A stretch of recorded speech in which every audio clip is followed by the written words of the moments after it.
Ni kweli kabisa, ni mamlaka inayotambulika kisheria kukusanya kodi TRA, lakini tuliwahusia unapokwenda kwenye jiji kubwa kama Dar es Salaam, ni muhimu sana kuwa makini na watoto wa mjini, na ndivyo ilivyokuwa leo. TRA mbele ya Simba Sports Club hakukuwa na msaada wote wa Ramadhani Chobwedo winga teleza. TRA imekubali kufungwa magoli 4-0 na kusukumwa nje kabisa ya kombe la shirikisho Azam Federation Cup kwa mwaka 2025-2026.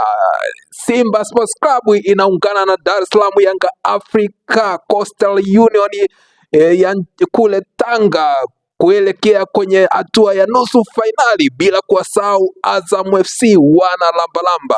Tusubiri nusu fainali ni Azam na Dar es Salaam Yanga Africa, huku Simba Sports Club ikikutana na Coastal Union. Wachambuzi wa soka wanasema Simba Sports Club na Coastal Union ni Mudi na Mohamed, jina lile lile ila matamshi tofauti. Kutoka katika viwanja vya KMC jijini Dar es Salaam, wapambanaji TZ mafichoni.